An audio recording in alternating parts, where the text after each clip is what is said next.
नमस्कार साथियों। आप सब जानते हैं कि हम लोगों के कई वर्षों के लगातार आंदोलन के बाद बिहार में Bihar state allied health care council यानी कि पारा मेडिकल काउंसिल का गठन किया गया। और पारा मेडिकल काउंसिल का गठन जब हो गया है तो कई छात्र जो पूर्व छात्र हैं और वर्तमान में पढ़ रहे हैं उन सब के मन में है कि पारा मेडिकल काउंसिल बन जाने से बिहार के छात्रों को, बिहार स्टेट काउंसिल बन जाने से बिहार के छात्रों को क्या लाभ होगा, इसका क्या बेनिफिट्स होगा, यह जानकारी कई छात्रों की जिज्ञासा रही है। आज मैं उन तमाम विषयों पर जो छात्रों के मन में तमाम तरह के प्रश्न रहे हैं काउंसिल को लेकर के, उन सभी विषयों पर मैं अपनी बात रखने आया हूं जो सही और सटीक है। पहला क्वेश्चन है छात्रों का कि पारा मेडिकल काउंसिल बन जाने के बाद क्या होगा। क्या बिहार का छात्र दूसरे स्टेट में भी बिहार से एनओसी लेकर के जॉब कर सकता है?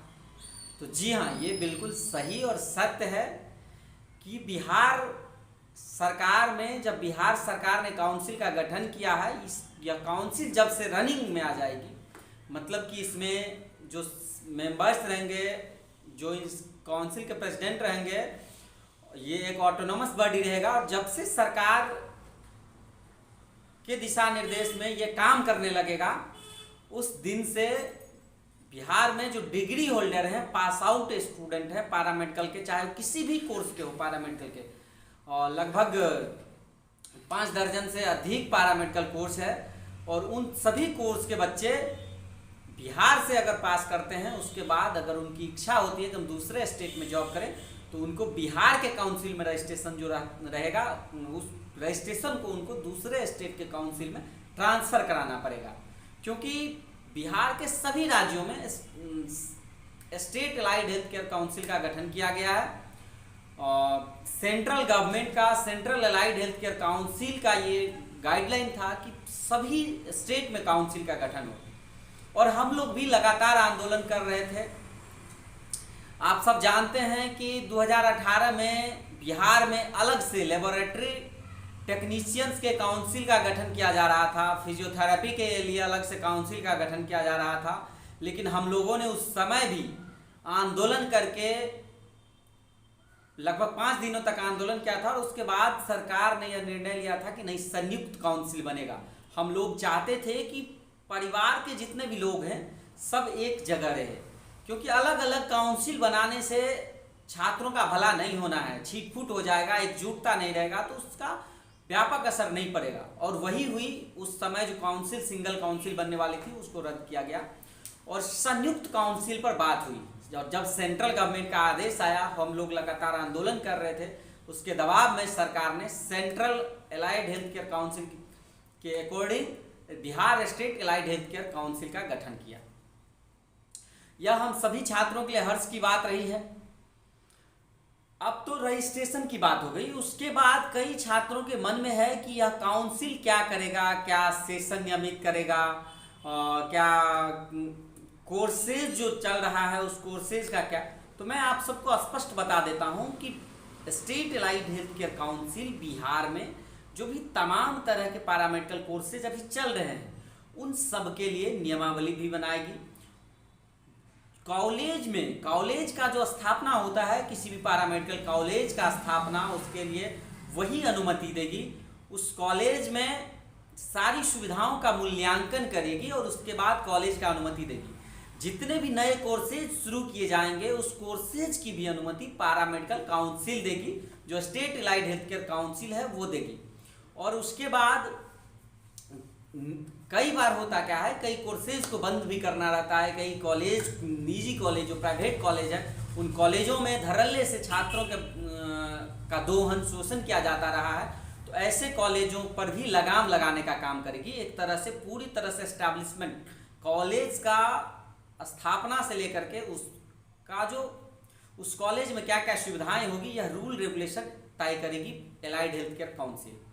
उसके बाद से कई छात्रों के मन में है कि डिप्लोमा हो, डिग्री हो या पोस्ट ग्रेजुएशन डिग्री हो, इसकी जो पढ़ाई होगी तो इसका क्या, तो इन सभी के पढ़ाई के लिए एक अलग अलग बोर्ड, एजुकेशन बोर्ड इसी में गठन होगा और वह जो है सो सभी कॉलेजों में डिग्री पाठ्यक्रम, डिप्लोमा पाठ्यक्रम, मास्टर्स पाठ्यक्रम जो भी रहेंगे उसको वो डिसाइड करेगी और वो अनुमति देगी। वो एक बोर्ड काउंसिल में सभी कोर्सेज के लिए रहेगा, डिग्री लेवल का, डिप्लोमा लेवल का और मास्टर्स लेवल का।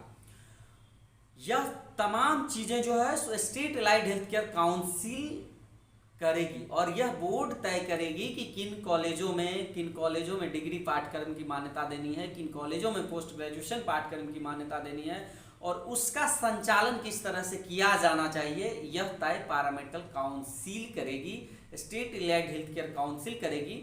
उसमें जो संबंधित डिग्री के जो बोर्ड रहेंगे वह बोर्ड करेगी, जो एक मानक तैयार करेगा और उस हिसाब से संचालन होगा। तो इससे क्लियर हो जाएगा कि सत्र एकदम बिल्कुल नियमित होगा, क्योंकि आप भी जानते हैं कि आज तक पैरामेडिकल के लिए बिहार में कोई पेरेंटल बॉडी काम नहीं कर रहा था।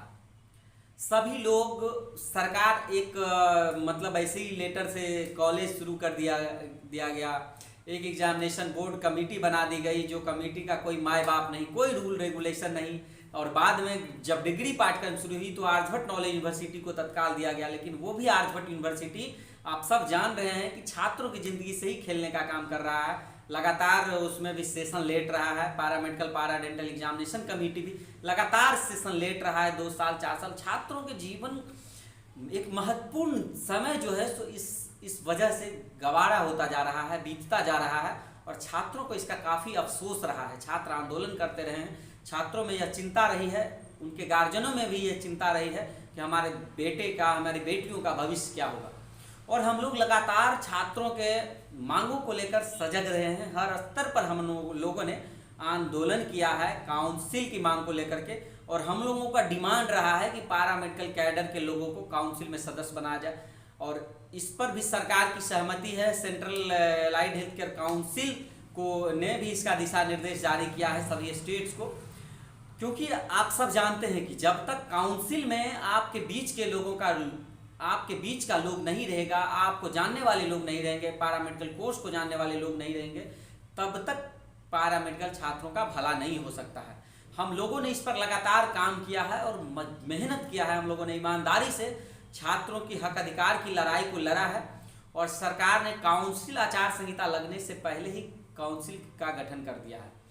अब आचार संहिता लग जाने की वजह से कई सारी कामें जो है सो रुक गई है, लेकिन उम्मीद है कि जब आचार संहिता समाप्त होगी तो फिर हम लोग लगातार उस पर काम करेंगे। और हमारा प्रयास है कि हमने जिन तकलीफ़ों को सहा है, जिन दुख दर्द को हमने सहा है, बिहार के सभी जिलों में पढ़ने वाले पैरामेडिकल छात्र, सभी मेडिकल कॉलेज में पढ़ने वाले पैरामेडिकल छात्र, सभी पैरामेडिकल कॉलेजों में पढ़ने वाले छात्र, चाहे वो सरकारी कॉलेज हो, निजी कॉलेज हो, तमाम पैरामेडिकल छात्र उन समस्याओं का सामना नहीं करें जिन समस्याओं का सामना हमने किया है, हमारे जस्ट जूनियर्स ने किया है और भी लोग कर रहे हैं। उन समस्याओं का सामना बिहार में आने वाला भविष्य जो है, जो आने वाले छात्र हैं, वो उन समस्याओं का सामना नहीं करें। हम लोगों का यही प्रयास है, पैरामेडिकल एसोसिएशन ऑफ बिहार का भी यही प्रयास है, पैरामेडिकल छात्र संघ बिहार का भी यही प्रयास है। और ईमानदारी से मैं आप सबको विश्वास दिलाता हूं कि आप सब पैरामेडिकल एसोसिएशन ऑफ बिहार का सपोर्ट करिए। पैरामेडिकल एसोसिएशन ऑफ बिहार आप सब के हक हकूक की लड़ाई को मजबूती से लड़ेगा। आप सब जानते हैं कि दर्जनों एफआईआर हुआ हम लोगों पर, लेकिन हम लोगों ने कभी किसी से डरा नहीं और हक अधिकार की आवाज़ को एकदम पूर्व की भांति ही हमेशा बुलंद करता रहा, चाहे सरकार किसी की भी हो। तो हम लोग हक अधिकार की आवाज़ को हमेशा लड़ते रहेंगे, मजबूत करते रहेंगे। आप सबसे बेहतर सहयोग समर्थन का आशा है। आप लोग इसी तरह अपना सहयोग समर्थन और प्यार बनाए रखें। राज्य में पैरामेडिकल छात्रों के हित से कोई समझौता नहीं किया जाएगा। पैरामेडिकल एसोसिएशन ऑफ बिहार के प्रदेश अध्यक्ष होने के नाते मैं आप सबको यह विश्वास दिलाता हूं कि पूरे बिहार के पैरामेडिकल छात्रों के मान सम्मान, अमन चैन, हक हकूक की लड़ाई आजीवन जारी रहेगी। आप सबसे मिलजुल कर रहने की अपेक्षा और सादर अनुरोध। बहुत बहुत धन्यवाद।